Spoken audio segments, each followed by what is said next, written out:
Imagine standing at the edge of the known world. Ahead of you lies an endless wilderness of ice, darkness, and silence. No maps, no rescue, no certainty, just a frozen ocean stretching beyond the horizon. Now imagine that 129 men sail directly into that unknown, and then they vanish. No survivors, no clear explanation, no final goodbye. For nearly 2 centuries, the fate of the Franklin expedition remained one of history's greatest mysteries, a story of ambition, survival, tragedy, and a frozen graveyard hidden beneath the Arctic ice. In 1845, the British Empire stood at the height of its power. There was only one prize left to claim: the Northwest Passage, a sea route through the Arctic that could connect the Atlantic and Pacific Oceans. Whoever mastered it would gain a powerful advantage in global trade and exploration. Many had tried. Many had failed. But Britain believed success was finally within reach. To lead the mission, the Royal Navy chose Sir John Franklin. Franklin was a respected explorer with years of Arctic experience. Though nearly 60 years old, he was considered a symbol of determination and leadership. 2 ships were prepared for the voyage: HMS Erebus and HMS Terror. They were among the most advanced exploration vessels of their time. Their hulls were reinforced against ice. They carried steam engines. They were stocked with enough provisions for years. On paper, it seemed like the perfect expedition. A total of 129 officers and crew members boarded the ships. Most of them had no idea they were leaving home for the last time. On May 19, 1845, the expedition departed England. Families waved goodbye. Crowds cheered. Newspapers celebrated the mission. No one suspected that they were witnessing the beginning of a disaster. The ship stopped briefly in Greenland. There, they were seen by whalers. It would be the last confirmed sighting of the Franklin expedition by Europeans. After that, nothing. Months passed, then years. No letters, no reports, no returning ships. At first, officials assumed the expedition was simply delayed by Arctic conditions, but as time passed, concern grew.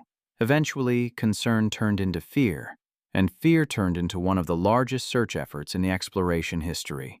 Expedition after expedition ventured into the Arctic searching for clues, but the Arctic revealed very little, only endless ice, freezing winds, and silence.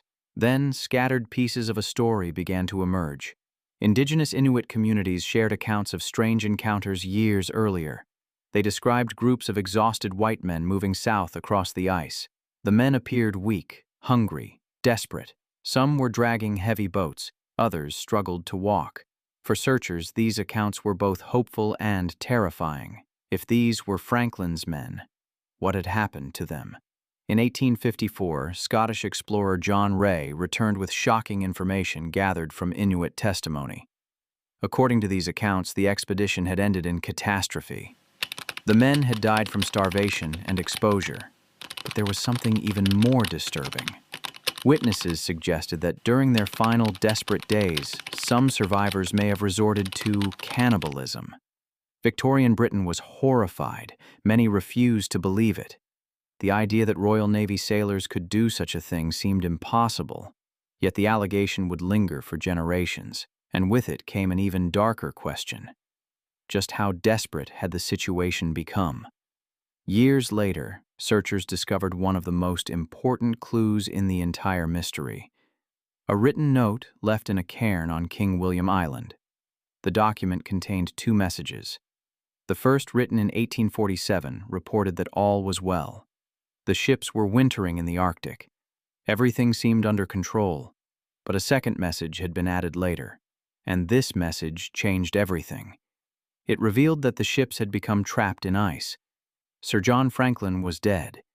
Many others had died as well. The surviving crew had abandoned the ships and planned to march south. The date was April 1848. By then, 24 men were already gone. 105 remained alive, at least for the moment. Imagine that scene. You are stranded in one of the harshest environments on Earth. Temperatures plunge far below freezing. Food supplies are dwindling. No rescue is coming, and your only hope is to walk hundreds of miles through an Arctic wilderness. The crew set out on foot. It was a decision born of desperation, but the odds were almost impossible. Evidence later showed that many men dragged heavy sledges loaded with supplies and boats. Why carry so much weight? Perhaps they hoped to reach open water. Perhaps they believed they would need every possible resource. Whatever the reason, every extra pound made survival harder. Eventually, searchers discovered a haunting sight, a boat resting far from any shoreline. Inside were two human skeletons. The men had died where they lay, frozen in time, a silent reminder of a struggle that had ended in tragedy. As more remains were found over the decades, the picture became increasingly grim. Modern forensic studies revealed cut marks on some bones. The evidence strongly suggested that at least some crew members had indeed resorted to cannibalism during their final days. The rumors that shocked Victorian society were no longer just rumors. They were supported by science. But even then, many questions remained unanswered. What had caused the expedition to collapse so completely? Starvation was certainly a factor. So was extreme cold. Disease likely played a role.